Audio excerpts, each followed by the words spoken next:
All right, hello everyone, and now welcome to game number 2 in this series between Hawk and Focus. We see Hawk spawning as the blue human player on the bottom left-hand side of Secret Valley. Meanwhile, on the top right, we have Focus spawning as the yellow orc. I am Crowd, and I'll be doing your play-by-play casting and, well, overall annoying you, if you don't like the sound of my voice, throughout this matchup. Now, what are we going to be seeing in this particular game here, as we know that Hawk most likely looked at the replay, saw the end game, and said, you know what, he ninja expansioned me. My map awareness was just not up to par. What am I going to do here in game number 2? You can see him speed building things up. Well, that's just more me, as we do get under the 2-minute mark. Archmage going to be coming in from Hawk. Meanwhile, Focus is going to be coming in with that Blade Master. Blade Master versus Archmage once again, and it's going to be important to note that there are 2 fountains of health on this map that orc players generally like to use to hide grunts and also get more health back on their Blade Master. Blade Master being able to easily heal back up all of that damage and not having to pick up healing salves is a real boost to the overall orc economy. Meanwhile, Archmage down over here going to clear out this 5-3-3 creep camp extremely quickly and almost get to level 2. Ring of Protection +2, not necessarily the best item on that Archmage. If your Archmage is taking damage, you'd rather have it, but then again, if you can control anything, you'd rather that Archmage not be taking any damage at all. Now, Blade Master went down over here, took down one of the Null Wardens, or Null Brute. Is it a Null Brute or a Null Warden? Let me double check, but yeah, it was a Null Warden, and picked up a second Circlet of Nobility. That Blade Master with already +4 stats across the board, and that Blade Master is just getting that much stronger. The Circlet of Nobility, one of the best items in the game, because it drops relatively at a low tier level, but it gives +6 stats. If you were to think of it as the Robe of Magi, the Giant Belt or Belt of Giant Strength, or the Boots of Quel'Thalas, those are all +6 items, and those are generally much more difficult to get. You cannot get them easily from, say, an orange creep camp.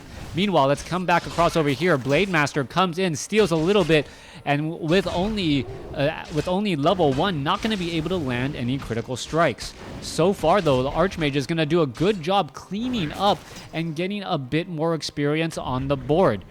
We can see that the techs to tier 2 are already well underway. There it is, already at half, and then taking a look at Hawk. Hawk is pretty much at the same exact pacing for tier 2. Ogre Warrior, however, getting in some extra damage there as a Water Elemental, just doing some splash damage onto that Grunt, almost getting him down to half-life. Not a very good spot to be, as the Water Elemental gonna get aggroed.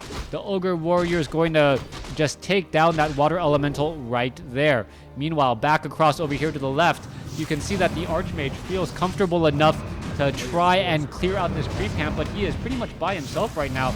I am surprised that this is actually even going on, as the Archmage is not going to be able to stick around, especially with grunts now making their way over. The red dragon now making their way back down, as he's going to be making his way back down across over here. You can see the Blade Master going to pick off an easy... No, doesn't pick off that Footman. Why the heck not? The Footman is going to perhaps aggro himself onto those creeps. One more shot should do it. There it goes. Meanwhile, back across over here, the Grunts doing some great bit of pathing, making it very difficult for the Archmage to get away. Archmage even has Boots of Speed, but is constantly getting held up somewhere else. All right, damage onto those Footmen there, as you can see that the Blade Master is trying to chase after those units. Does have plenty of mana, so should be able to wind walk, get in front. Well, should have gotten in front of that Footman and then did a little bit more damage. All right, low hit point Grunt trying to run back home. Shadow Hunter is not going to be out in time. As you can see, the Grunt is already down to 53 hit points. That one Grunt is going to have to go very far inside his base. Level 3 now on the Archmage, as we see him going after the Bestiary and maybe even eventually the Spirit Lodge. Archmage is taking a fair bit of damage, though. This is not something you want to do normally or regularly, as you can see that the Archmage may be able to perhaps drop down another Water Elemental. No, actually gets stuck back over there. Beautiful positioning, as you can see now that the Archmage is just trying to take this down. All right, a second cancellation is underway. Archmage trying to get away and isn't going to be able to do so. Oh, a quick Hex. Should have used the Scroll of Town Portal, and it gets taken. Well, no, down to 3 hit points and survives. Wow. The distance on that spear, just enough, but the Blood Mage not going to get so lucky at the other end as the Blood Mage gets taken down and now sitting at level 2. All right. You got to believe this Archmage does not want to come out to play anytime soon.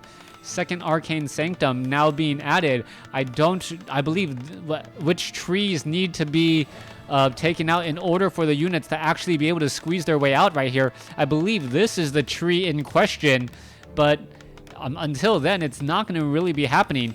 Or perhaps these 2 trees are going to be used in order to get out. Nope. Oh, wow. There's actually just enough room right there as the Archmage is going to be able to slip through now. All right, Blood Mage was taken down. Shadowhunter is sitting at level 2. Blade Master is also sitting at level 2, going up against a level 3 Archmage and a level 1 Blood Mage. And I am surprised with so much success earlier from that Mountain King with Thunderclap and Stormbolt. Why would he go away from that particular strategy? Archmage now running back across off over here. Blood Mage still heading back off to the north here. Is the Archmage going to get some easy kills? That is going to be the big question. Archmage can pick up some items, picks up a potion of lesser invulnerability, and is now making his run away.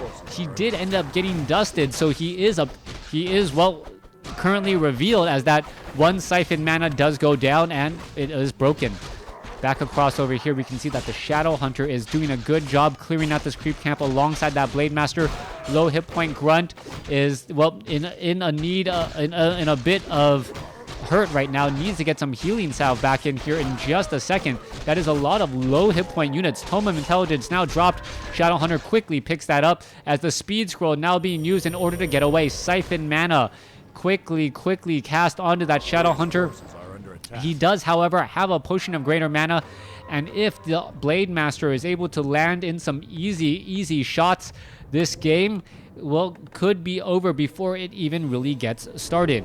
Archmage, however, does have 2 level 2 water elementals out on the field and has plenty of mana to get more, saved in part by that Blood Mage. Blood Mage currently only at 75 mana, though, even at level 2, needs to siphon more mana off, perhaps from some Spirit Walkers instead, in order to funnel back to that Archmage. Archmage drops another water elemental there. It's going to be water elementals for days if the Blood Mage can have it, and the Blood Mage continuing to get more and more mana. Shadowhunter currently, well, sitting right there. Are we going to siphon some mana back in? Archmage needs to turn back around, siphon mana again, as you see the... What was it? Was that a banish? No, I don't see it. Oh, yeah, banish onto a priest in order to save him, but the Spirit Walkers can actually deal even more damage once again. Water Elemental somehow in the backfield, and Hawk is just absolutely enjoying taking away all of the mana from the Shadow Hunters. This fight still going through. Blade Master pretty much being nullified right now. Blood Mage in that front line. Shadow Hunter now needs to back off here as the peons are starting to be a bit too much. Water Elemental just needs to get taken down. There it goes. Level 3 on the Blade Master. And the Blood Mage can just continue to siphon mana away. Once more, Blade Master down to 47 mana again as the Blood Mage is now coming across over here. All right, Scout Tower there, Blood Mage there, Archmage there. We're going to drop another Water Elemental. Water Elemental ready to engage and goes. A quick Hex.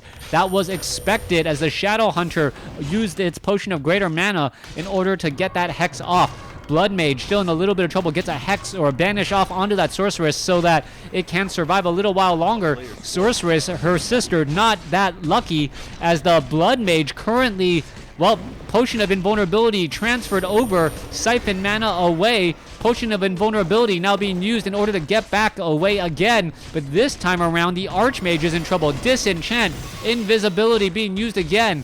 All right, are we going to be able to do anything there? There's a siphon mana as the units are just constantly going back and forth. Blood Mage wow, I think he used that potion right on time, as he knows that he's going to be in a little bit of trouble. Archmage is currently invisible.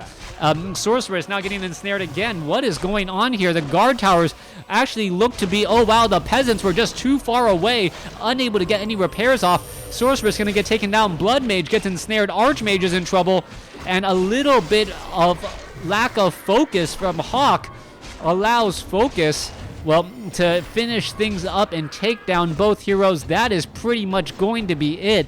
Losing both heroes, even if you're able to rebuild the lost amount of time. Well, no, not going to be able to even rebuild at all, as the units are just getting ensnared one by one, and the experience gain is just going to be far too much. Focus takes Game 2 and the series. Thanks for watching. Thanks for listening. Hope you guys enjoyed Game 2 and this best of 3 series. I think I might be casting an anti-spoiler game, so yeah, definitely check that out.